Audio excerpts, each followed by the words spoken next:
Good evening and welcome back to another Fantasy Football Fix daily price change predictions video. My name is FPL Nacho and this is the series where we discuss potential FPL price changes to help you build that essential team value. Now, of course, these price changes are taken from fantasyfootballfix.com's price change predictor. And again, we are the leading FPL platform for all good things in FPL. And we help you build that essential team value, improve those ranks, and importantly, win those competitive mini leagues. So be sure to head over to fantasyfootballfix.com. And in this video, we are going to be discussing some very hot topics right now in the price change world. Importantly, off the back of the Rudiger injury news, we're going to be discussing the best replacements for him, with him being ruled out for game week 8. And we're going to be looking deeper into Saka, who is predicted to rise in price tonight. Don't want to be missing any of that, guys. So without further ado, let's take a look at tonight's potential FPL price changes. Right guys, first up we're going to be looking at Chelsea's Rudiger. Now it's worth noting that Rudiger isn't predicted to fall in price tonight. He is predicted to fall in price tomorrow night. However, currently falling at minus 4.4% per hour.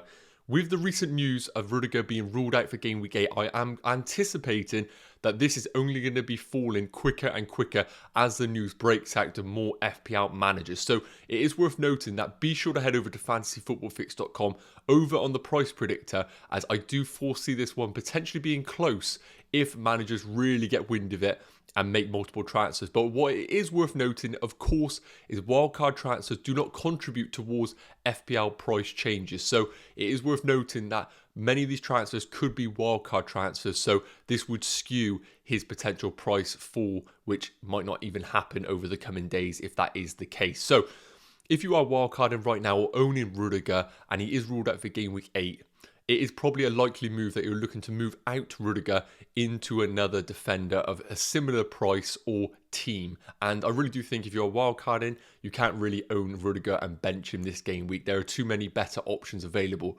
So what I've decided to do is come over to the player comparison section on Fantasy Football Fix to really look at some potential options available to managers. Now it's worth noting, I've taken the data here from game week 1 to game week 7 so far, and I have not included Trent Alexander-Arnold. Main reason is the price difference is a bit too significant, and I wanted to kind of pick players that are direct replacements for him. I think Trent is going to be very particular to certain managers whether they can reach up to him or not. So I've gone for Laporte, Cancelo, Diaz, Azpilicueta, and Reece James as the alternative options available. And I really do think that all these options are brilliant options in the coming game weeks. Now, I've decided to filter the stats, which you all can do on this part of the website, and I've decided to pick goals, FPL assists, FPL clean sheets, and shots as the comparison for all of these players. So it's worth noting that Reece James, due to his injury, has played significantly less minutes. However, we have the opportunity here to select show average per game. I want to just look at show totals because the other 4 play very similar minutes, and I just want to look at these directly involved as the totals. So first and foremost, we're looking at the goals, and Laporte and Reece James are currently on 1 apiece. Cancelo, Diaz are on 0, as you'd expect really, especially Diaz being obviously a centre-back at Man City and Laporte predominantly being the more offensive on the corners, which we are going to see in a minute in the shot total volume. When we come down to assists, again, no surprises at Azpilicueta, who's played the most minutes as a Chelsea asset, having 3 assists. Now, I really do think that if Reece James is going to be confirmed fit for this game week, and again, it's worth noting that the press conferences haven't revealed any information necessarily, I do think that Reece James has the potential to match Azpilicueta for assists, where he will be playing in that right wing spot in comparison to Azpilicueta. Now, it's worth noting with Rudiger and Thiago Silva both ruled out for game week 8, there's a very high chance that Tuchel may feel that he needs to force Reece James back into this fixture. And if not this fixture, I really do think that he will be available for game week 9. And at 5.5 million, with a goal already, 2 FPL assists and 4 shots in 187 minutes, which is, it's 2 games basically. Some brilliant underlying stats for him in particular. So somebody I think as a differential managers should be considering. But if you want to go for the safer route, Laporte is really showing, and somebody who hasn't been spoken about enough, at 5.5 million, 10 shots in the 450 minutes that he has played really does show and indicate that he is the go-to guy on set pieces. Already scored 1 goal, and with 3 fixtures coming up in Burnley, Brighton and Crystal Palace, we have him to basically score 21.8 points over the next 5 game weeks. So not those 3, the next 5.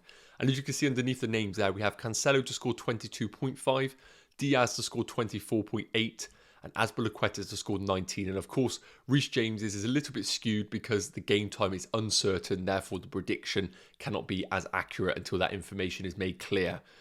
So really, when I do look at these stats here and looking at the players, I really do think that, as we see with the projected points, a Man City asset is definitely the way to go forward if you do not own one right now. And I think Rudiger to the likes of Cancelo is probably the best move if you have the funds available. He offers the clean sheet potential, but also the attacking returns with the underlying stats shown. But I really do think that if you want to go for a direct replacement and with a bit of funds available, Laporte over Diaz, if the money isn't there to go Diaz, is a very viable option going forward. We've seen the shot volume, we've seen him already pick up a goal, and I think the partnership that he has developed with Diaz is going to be consistent going forward. So if you are looking for a direct replacement and you don't want to reach up to the 6.1 million of Diaz or 6.2 million of Cancelo, then I really think Laporte is a brilliant differential option to go from Rudiger this game week.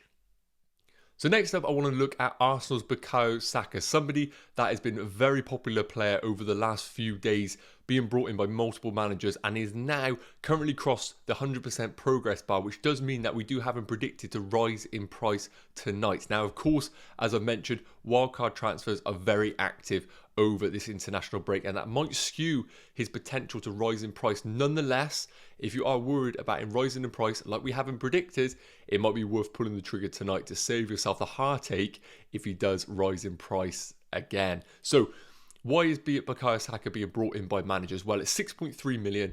He's offering great value. An Arsenal team that's slowly starting to find their feet in the Premier League, emerging out of the depths of the relegation zone, and now starting to find a bit of consistency off the back of that brilliant victory against Spurs. Obviously, a bit of an underwhelming performance against Brighton following that. But with the fixtures coming up for Saka looking favourable, managers are looking at him at 6.3 million and 12.2% ownership as a potential differential and 3rd or 4th midfielder in their sides. Now, the real talk of the town for the past few game weeks has been the incredible value that Rafinha has been offering to FPL managers, and I really think it's a great indicator to see how Bukayo Saka is doing so far this season, to compare him directly with Rafinha, who is only 0.3 million more expensive than Saka. So very similar players in the similar ballpark. And of course, I have brought up one of my favourite parts of the Fantasy Football Fix website, the player heat map section, where we can compare 2 players against one another over the course of this season. So as you see so far, Bukayo Saka has played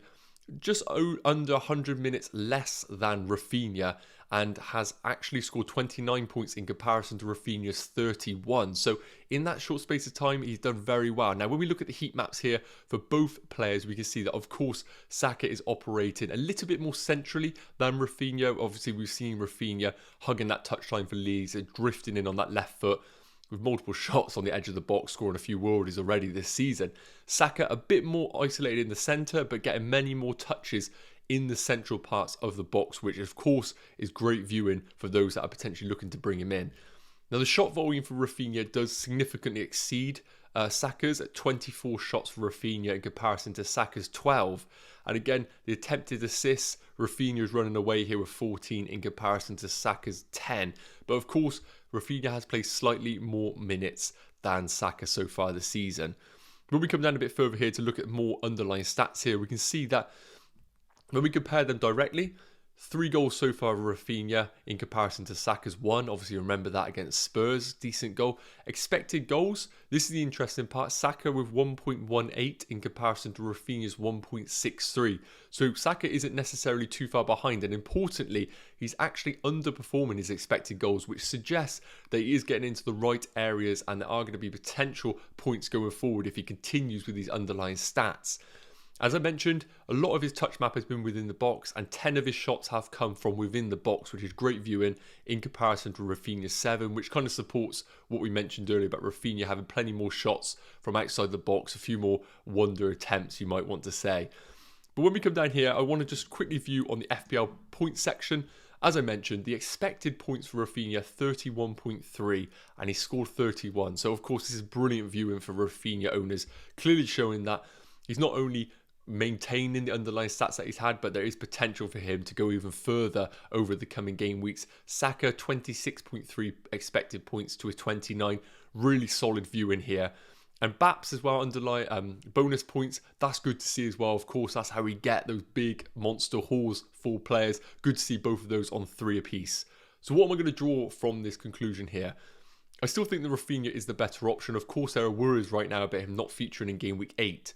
And if you are looking for a potential man to cover Rafinha or even just cover him for one game week, I really do think that Bukayo Saka is a brilliant alternative to Rafinha. Now, longer term, I think Rafinha is still the pick. So if you want to go Saka, save yourself some money in the bank and maybe upgrade into Rafinha over the coming game weeks. But if you want a bit of a differential to Rafinha, I think Saka could be a brilliant option over the next 4 or 5 game weeks.